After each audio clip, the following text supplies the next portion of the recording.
Outside of the limelight of the Roland Garros qualifying rounds, yes, Roland Garros or French Open, it wasn't too shabby in the challenger department for the ATP because 3 players won their first ever challenger singles title. How was it possible and what could be next for them?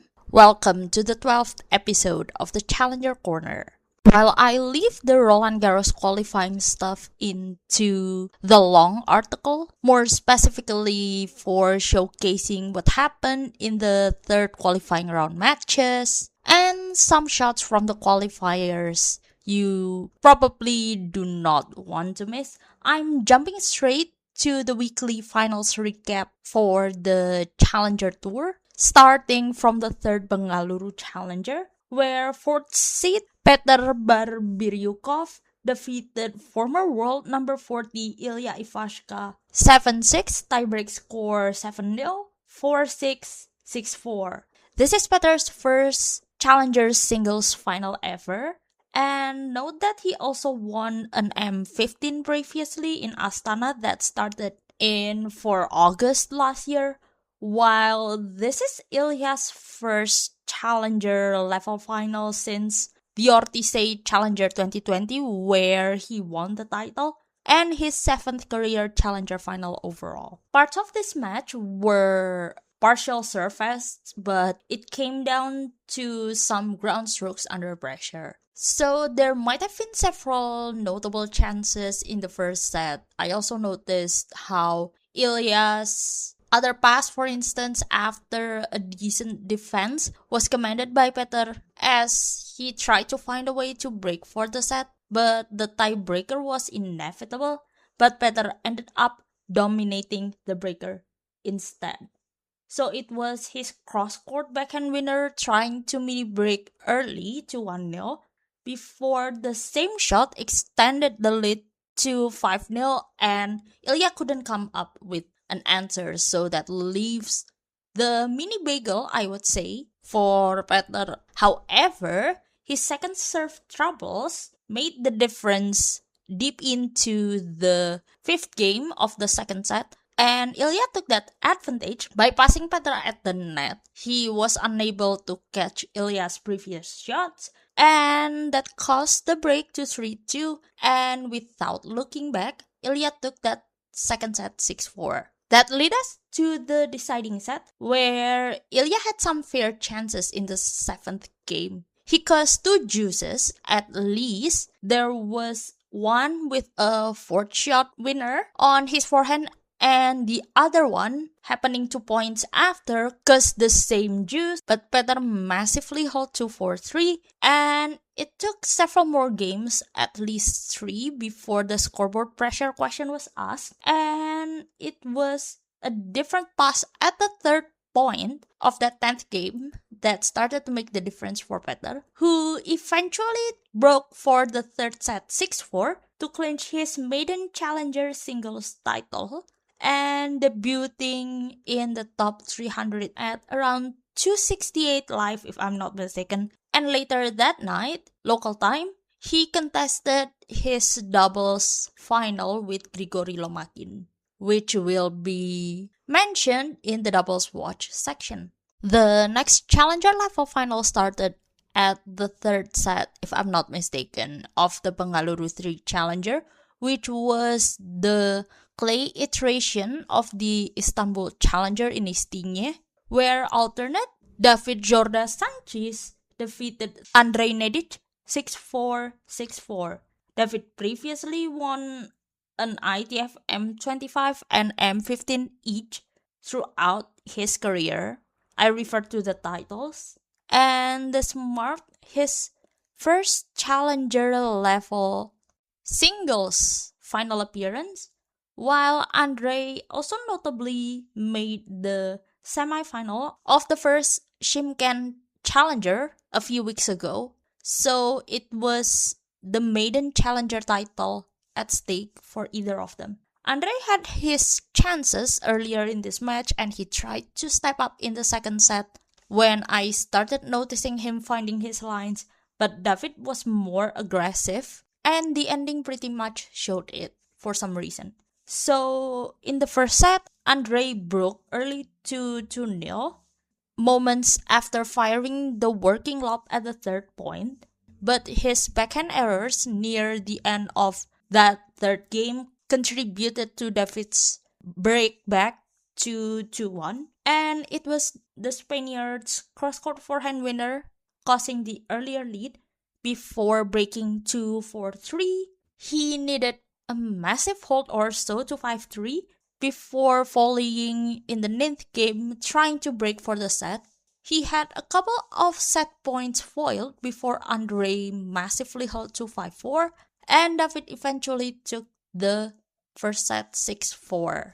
By the start of the second set, Andre tried to step up. I noticed some down the line winners, but David had all the answers, especially at that one point in the seventh game where he defended well until finding that cross-court forehand finish for one of his later break points. I think it was the second one. The first one, he got Andre run over somewhere from the baseline, also from his forehand side.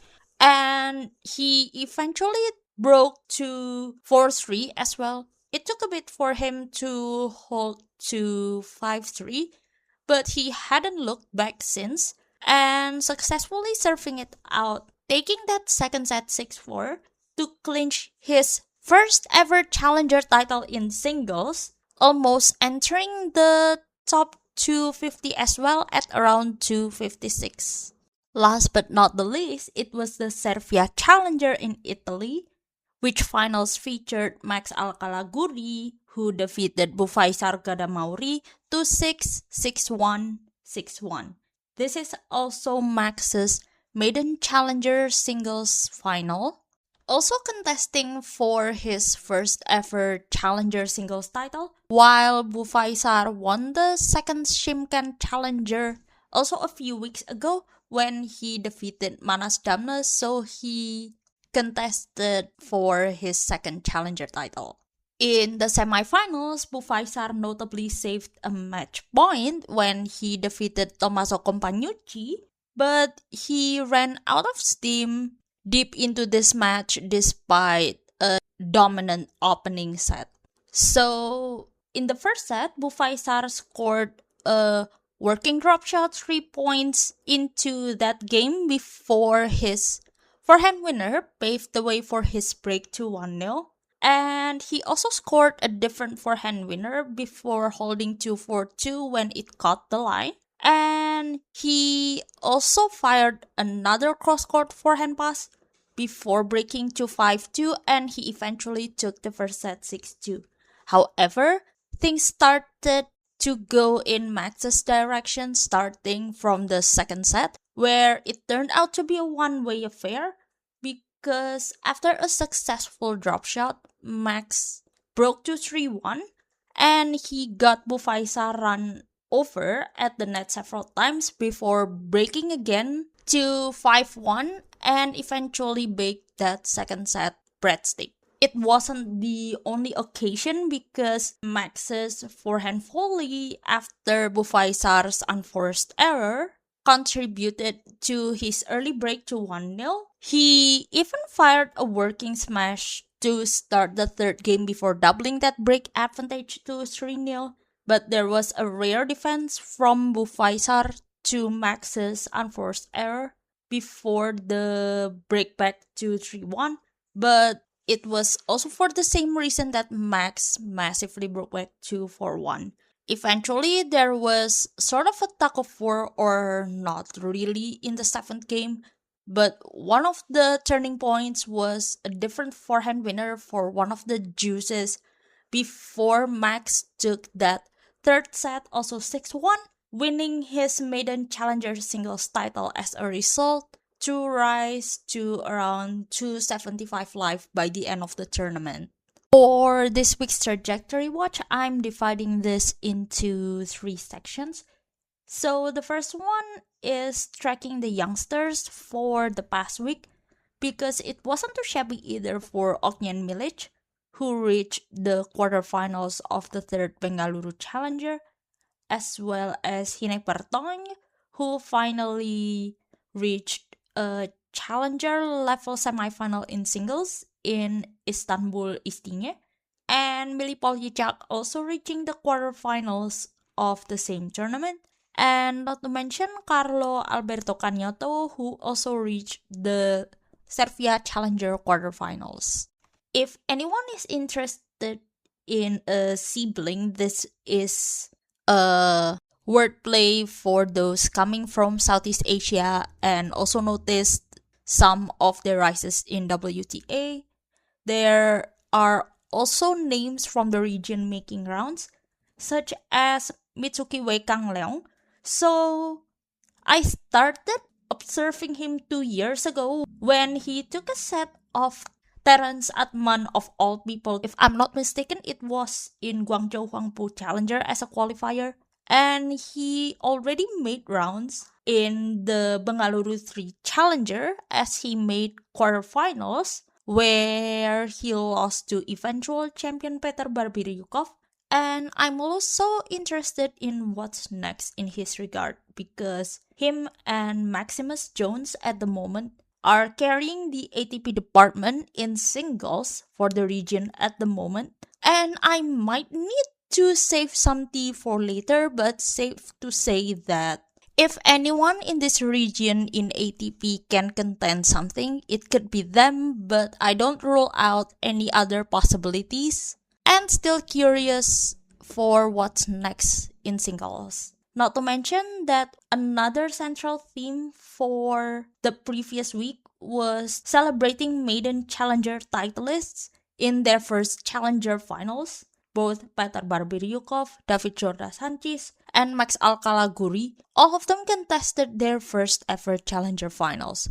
For Petr, he faced a more experienced Ilya Ivashka, while Max also faced Bufaisar, who also previously won a challenger title a few weeks ago. But considering the possible pressure, and even if this is a challenger 50, I'm glad that they finally overcame the hurdle and won the title. But Ilya Ivashka's comeback is actually worth mentioning because he previously had hip issues sometime last year and it's been a rocky way back, but when he's back firing, he's hopefully totally back, but I'm still curious on what's next in his regard, especially hoping that he stays fit to finally get back to the game to the level that was. And now we move on to the classic shoutouts. This might have looked like a slow week because there were only 3 challenger events and some feared they got overshadowed by the Roland Garros qualifying rounds, but there were actually decent options for the weekly nominations. So the first one was the third Bengaluru Challenger first round match between Takuya Kumasaka and Taiyo Yamanaka. Despite the fast pace of this tournament, it looked like a 3-hour battle or some sort, if I'm not mistaken. The second match I nominated was the Istanbul-Istinye Challenger, the first round match between Paulo Andre Saraiva dos Santos and Denis Yevseyev. And then I needed to make an exception for the Cervia Challenger because 2 of their second round matches stood out. So the first one was between Juan Cruz Martin Manzano and Michele Ribecai, and the second one I nominated from the same tournament was the one between Jacopo Fasami and Enrico Dalla Valle. Both of these were standout 3-hour battles, but I also leave an honorable mention to the semifinal match between Bufaisar Gadamauri and Tommaso Compagnucci. Both this one and that second round match between Jacopo and Enrico involved match point saving moments, but it looked like the match between Jacopo and Enrico amassing more votes. Note that the nominations were mostly first and second round matches because some others were either more chaotic or straightforward, or Somehow, for some reason, it was just these types of weeks where the first two rounds stood out.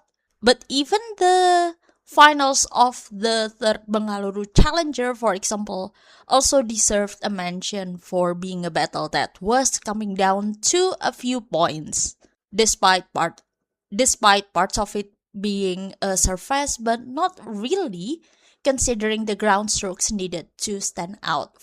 After all the single stuff, now come the doubles watch, where we start from the titleists from the last week's challengers.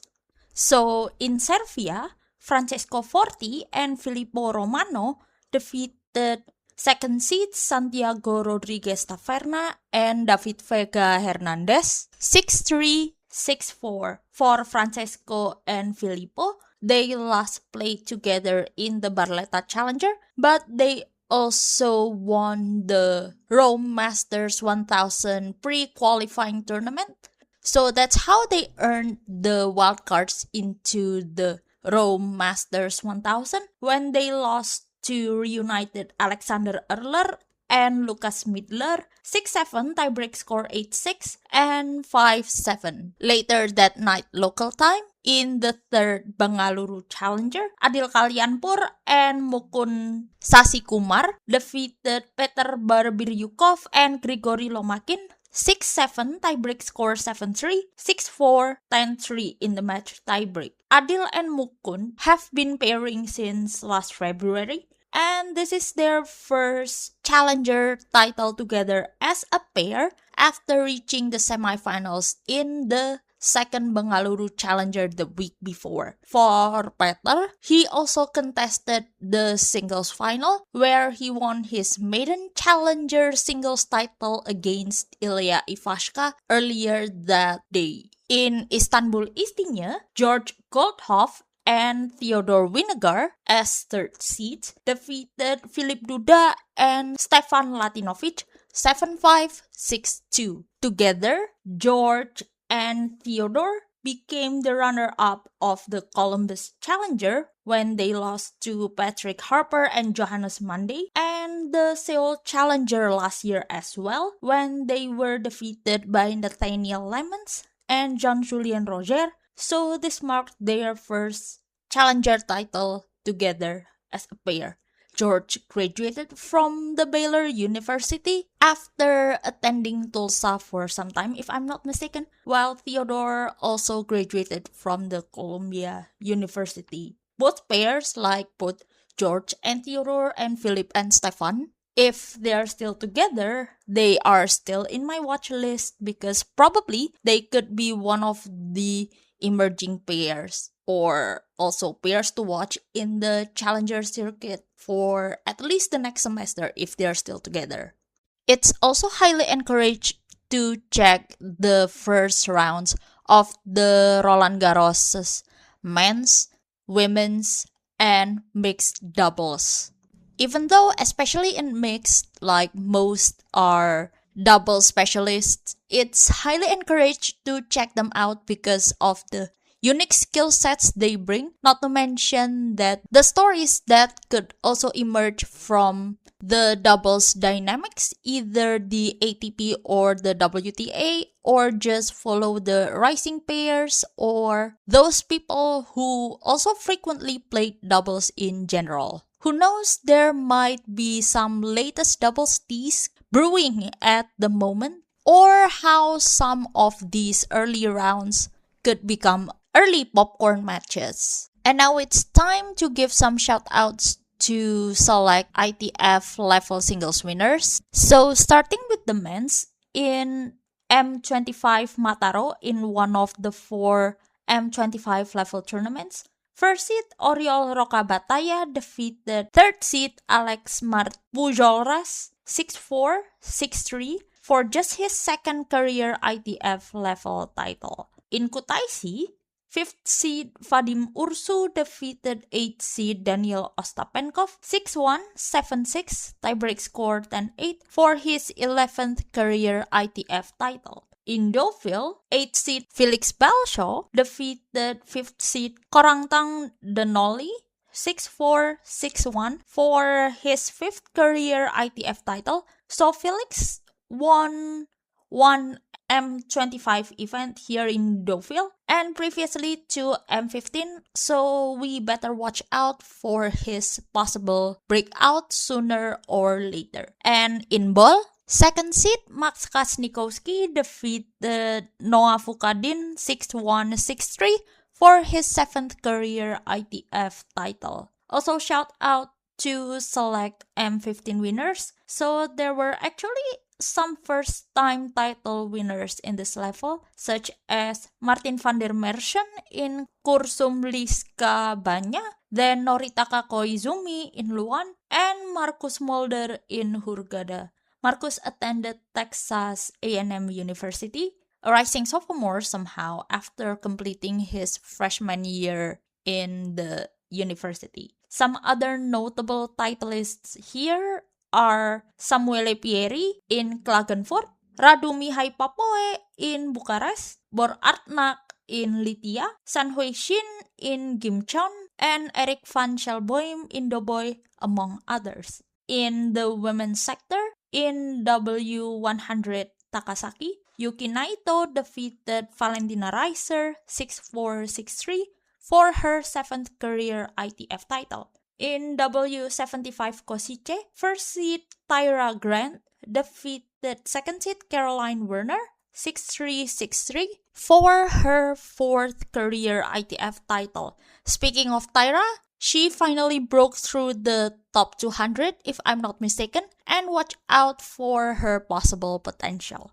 In W50 Pelham, second seed Madison Brangle defeated first seed Katrina Scott 6-1, 6-4 for her 21st career ITF title.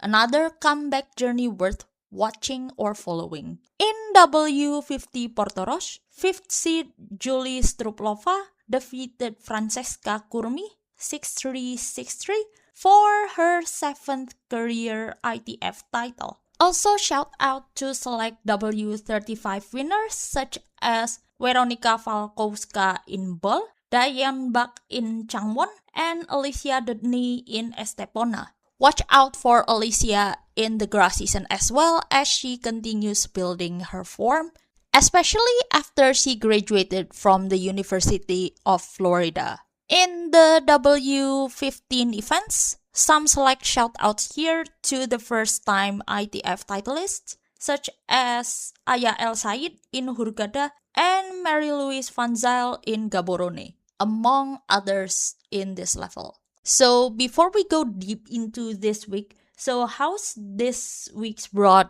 overview look like for the next week's episode?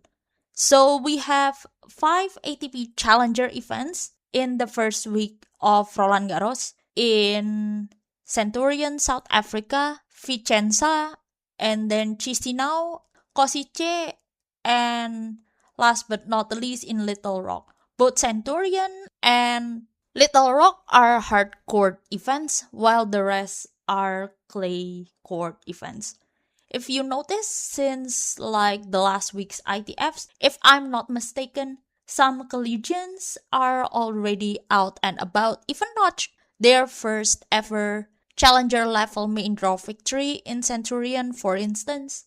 And some others can also be found in Little Rock. So here's the thing. Our ordinary mind when it comes to summer holiday can be split into several parts from, for example, going home for international students and then taking internships to summer courses, or just having some summer holiday in general, including trips to probably some other different places than where we are studying and home country, for instance. For these players, it's their opportunity to, for some, I can say rack up points, but some others trying to see how the professional world works and then testing if their game actually has something, or trying to see if their games worked out, for instance, or what to improve to finally get into the level.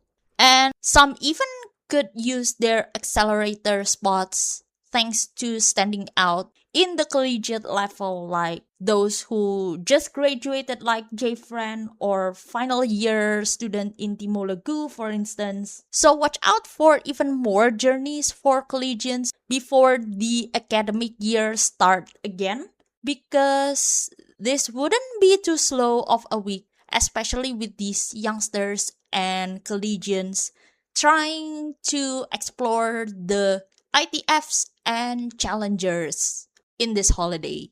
By the way, I've been covering the Challenger Tour and other lower tier circuits as a fan for some time now. So if you enjoy the podcast or the overall work, I have a support link in the captions of wherever you're listening from, either YouTube, Spotify, Apple Podcasts, or somewhere else. No pressure at all, but it would help support this project. Thank you for listening to this episode and sticking around with the audio podcast. And we'll see you in the next episode with even more stories on the line from these levels. Until then, everyone, see you!